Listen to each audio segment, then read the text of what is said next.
Un homme qui aurait autrefois inspiré les chansons les plus déchirantes de Lara Fabian, un artiste sorti de mariage de 14 ans que beaucoup croyaient indestructible, se retrouve aujourd'hui au cœur de nouveaux mystères sentimentaux.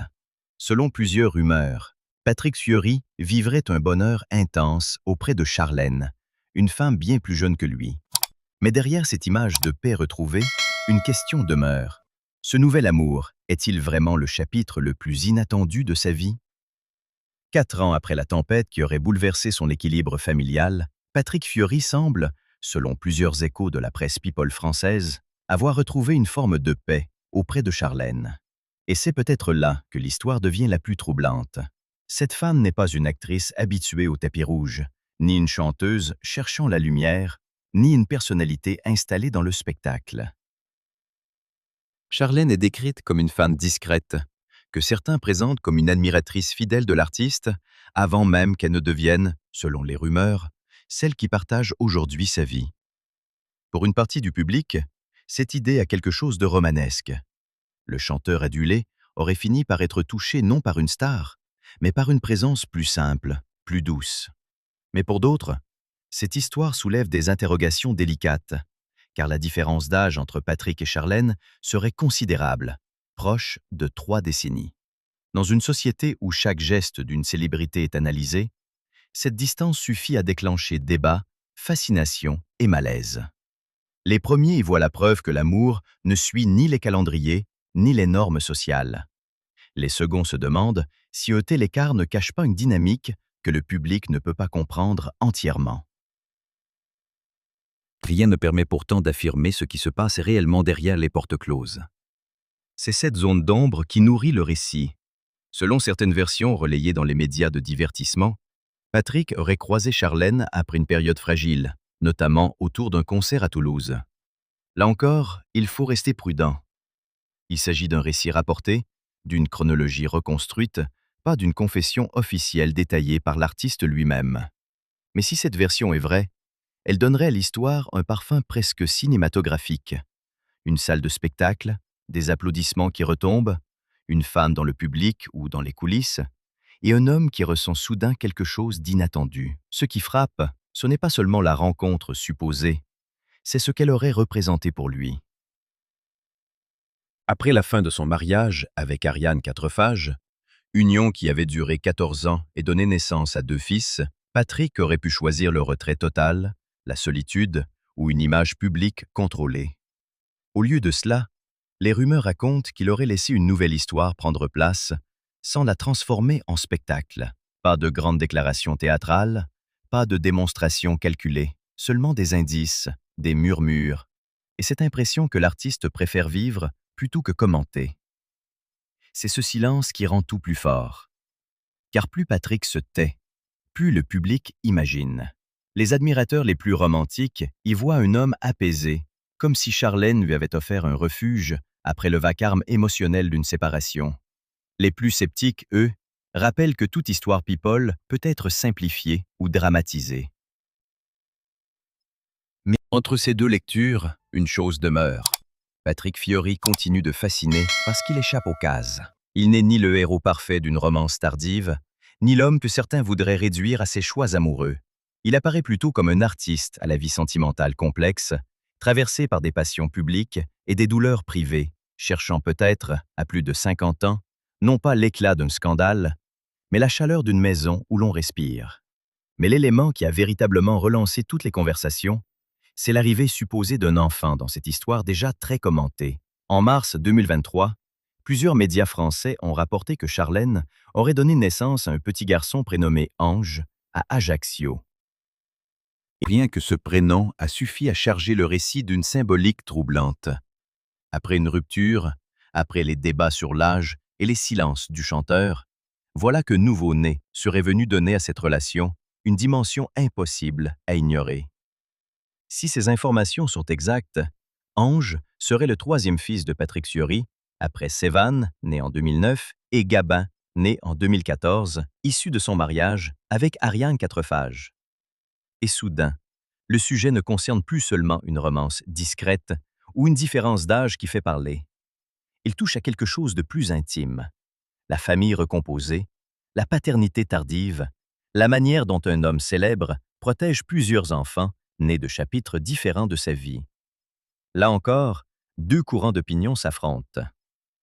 D'un côté, beaucoup de fans se disent émus par l'image d'un Patrick père une nouvelle fois, comme si la naissance d'Ange prouvait que le chanteur n'était pas seulement en train de tourner une page, mais d'en écrire une nouvelle avec sincérité. Pour eux, cet enfant serait le signe d'un amour réel, d'un engagement silencieux, d'un bonheur qui n'a pas besoin d'être crié. De l'autre côté, certains observateurs restent plus prudents.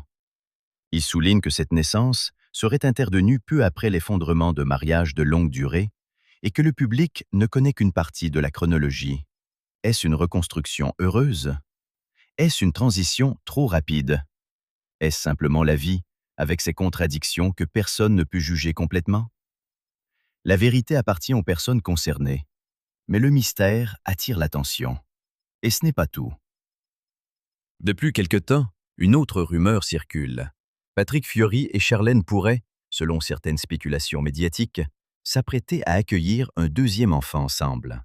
Si cette hypothèse devait se confirmer, Patrick deviendrait père pour la 4e fois, un tournant majeur pour un homme qui a toujours laissé entendre que ses enfants passaient avant tout. Gardez bien ce détail en tête, car vers la fin de cette histoire, un élément plus inattendu viendra éclairer autrement son silence et pourrait expliquer pourquoi Patrick ne répond jamais aux rumeurs. Pour l'instant, ce qui impressionne, c'est sa manière de ne presque rien dire. Dans un monde où beaucoup de célébrités exposent couple, naissance et émotions comme des preuves de bonheur, Patrick semble choisir l'inverse, préserver, verrouiller, protéger. Cette retenue peut agacer ceux qui veulent tout savoir, mais elle peut aussi être comprise comme une responsabilité. Car derrière les titres accrocheurs, il y a des enfants. Sévan et Gabin ont déjà dû voir leur famille changer sous le regard indirect du public. Ange, s'il est bien né de cette union avec Charlène, grandira avec un nom connu et une histoire commentée. C'est peut-être là que l'on comprend mieux Patrick Fiori. L'homme qui chante l'amour devant des milliers de personnes n'a pas envie de livrer sa maison à la curiosité générale. Il peut émouvoir sur scène, raconter les blessures du cœur en musique, mais lorsqu'il s'agit de ses enfants, il semble tracer une ligne invisible. Et cette ligne, plus il la garde fermée, plus elle intrigue. Avant que le nom de Charlène ne circule dans les chroniques People, Patrick Fiori avait déjà laissé derrière lui des histoires capables de nourrir des années de commentaires. La plus emblématique reste sans doute celle avec Lara Fabian.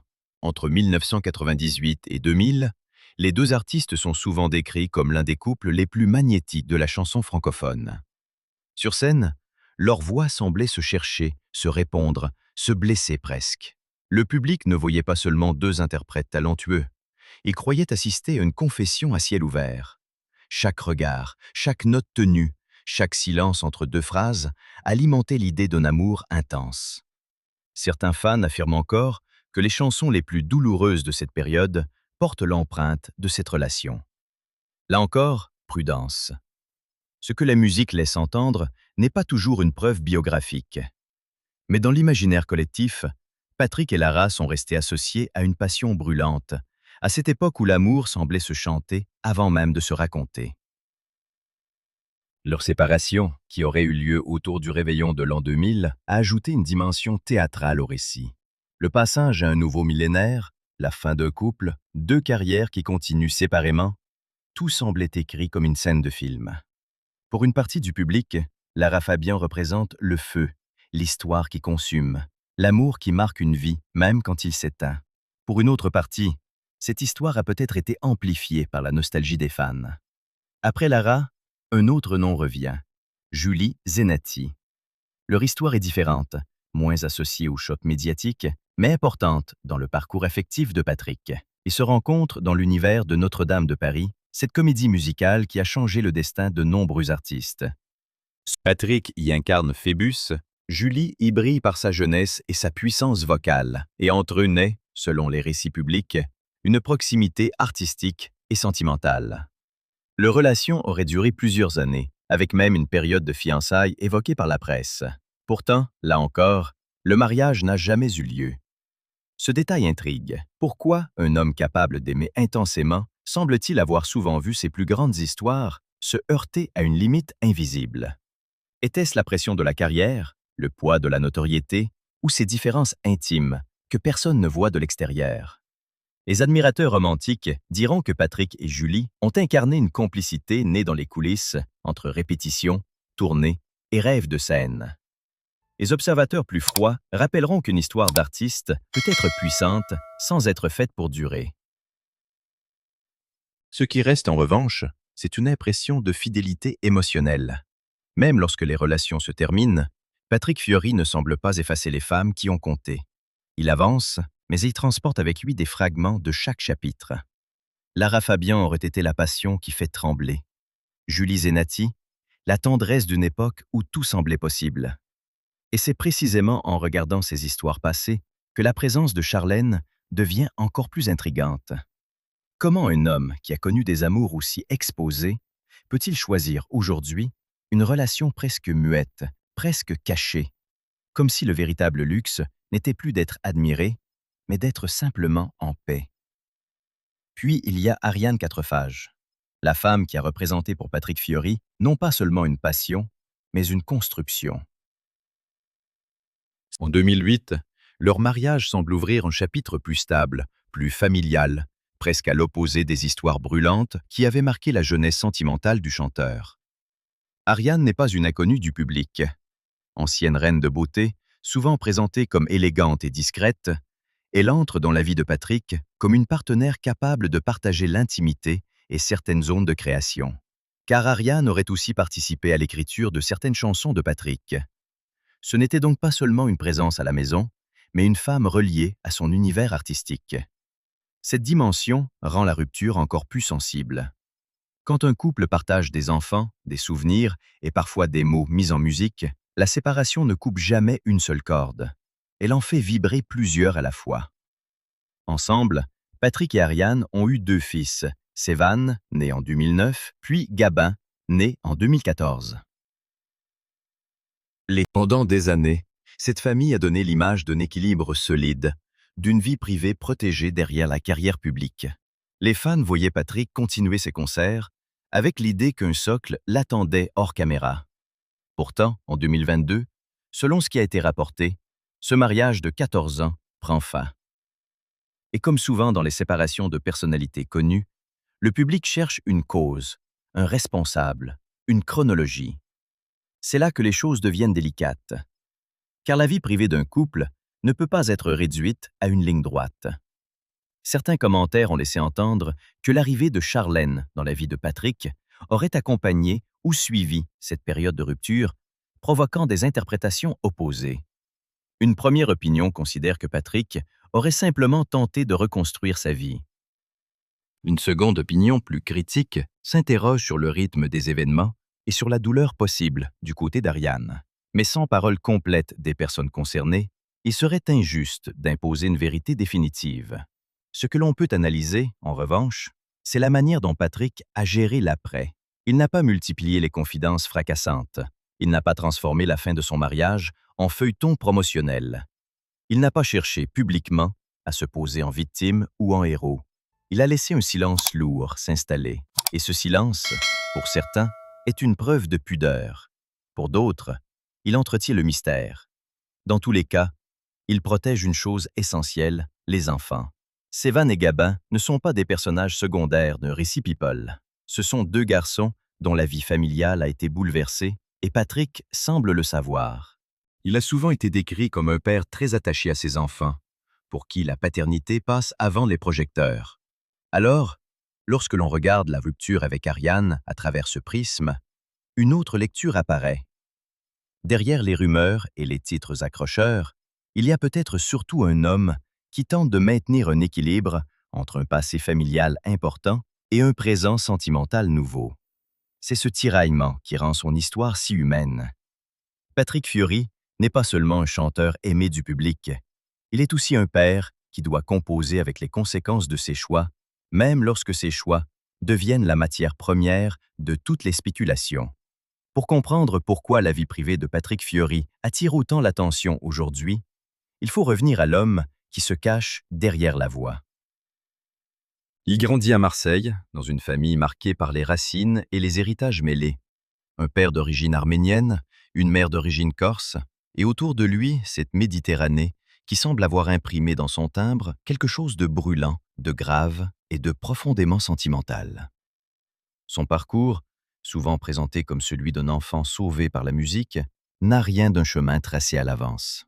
Avant les grandes salles et les disques, il y aurait eu les petits plateaux, les concours, les années où l'on chante parce que l'on en a besoin, pas parce que l'on sait que le public suivra. Patrick a déjà laissé entendre que la musique l'avait éloigné de chemins plus dangereux. Cette phrase résume peut-être son rapport à l'existence. Chanter n'est pas seulement un métier, c'est une manière de tenir debout. En 1993, il représente la France à l'Eurovision avec Mama Corsica, un titre qui porte déjà cette identité double entre attachement familial et mémoire d'un territoire. Puis vient le grand tournant, Notre-Dame de Paris. Le rôle de Phébus l'installe dans l'imaginaire populaire et l'associe à une génération d'artistes liés par la scène, les tournées et parfois l'amour. Mais la notoriété a un prix. Dès que Patrick devient une figure aimée, son visage n'appartient plus totalement à sa vie privée. Chaque histoire sentimentale peut devenir un récit collectif. Chaque silence peut être interprété comme un aveu, chaque sourire comme un indice. C'est peut-être pour cela que, des années plus tard, il semble avoir choisi la prudence. Dans The Voice Kids, où il apparaît en coach attentif, Patrick montre une facette plus douce, presque paternelle, qui tranche avec l'image du chanteur passionné. On le voit écouter, rassurer, encourager de jeunes talents sans les écraser. Cette attitude nourrit l'idée d'un homme qui aime transmettre, mais sans imposer. Il aurait d'ailleurs une position claire avec ses propres enfants.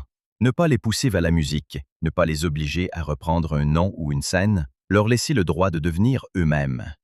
Pour certains fans, c'est là que se trouve la vraie cohérence de Patrick Fiori.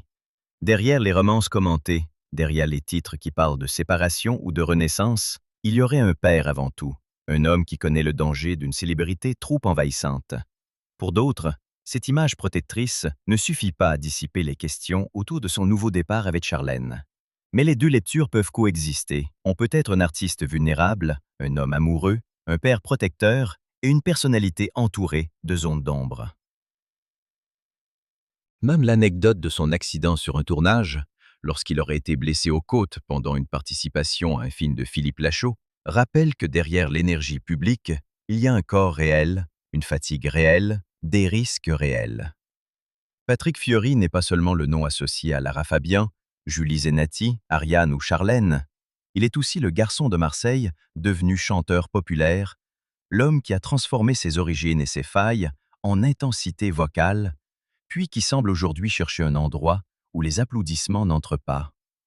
Aujourd'hui, ce qui rend l'histoire entre Patrick Fiori et Charlène si fascinante, ce n'est pas seulement la différence d'âge, c'est le silence. Un silence peut être protecteur. Patrick ne se présente pas devant les caméras pour corriger chaque rumeur. Il ne transforme pas Charlène en personnage public. Dans l'univers du spectacle, où l'intimité devient souvent un carburant médiatique, cette discrétion devient spectaculaire. Plus il protège, plus on l'observe. Plus il refuse de commenter, plus les hypothèses se multiplient. Deux camps semblent alors se former. Le premier voit dans cette histoire une renaissance. Après Lara Fabian, passion gravée dans la mémoire musicale. Après Julie Zenati, tendresse de jeunesse et complicité de scène. Après Ariane Quatrefages, mariage long, famille construite et rupture douloureuse. Charlène représenterait enfin la paix. Une paix tardive, inattendue, peut-être imparfaite. Dans cette lecture, Patrick aurait beaucoup aimé, beaucoup perdu, puis retrouvé une lumière auprès d'une femme qui ne cherchait pas forcément la célébrité. Le second camp se montre plus réservé. Il rappelle que l'écart d'âge interroge, que le calendrier de l'après-divorce a pu surprendre et que l'arrivée d'un enfant dans une relation récente change forcément la perception du public. Cette prudence rappelle surtout que l'on ne connaît pas toute l'histoire. Et justement, l'histoire n'est pas entière. Les rumeurs de possible deuxième enfant avec Charlène ont ravivé toutes les spéculations. Si elles se confirmaient, Patrick deviendrait père pour la 4e fois, et Charlène ne serait plus seulement la nouvelle compagne discrète évoquée dans la presse, mais la mère possible de 2 enfants du chanteur. Pour un artiste qui a longtemps tenu sa famille à distance du regard public, ce serait un bouleversement symbolique. Mais le détail le plus troublant est ailleurs. Ce qui frappe, c'est que Charlène aurait d'abord été perçue comme une admiratrice, une femme du public, peut-être de celles qui applaudissent, avant de devenir celle que l'on associe à son quotidien intime. Si cette version est exacte, le récit change de nature. Ce n'est plus seulement l'histoire d'un chanteur qui refait sa vie avec une femme plus jeune, c'est l'histoire d'une frontière qui se serait effacée entre scène et vie réelle.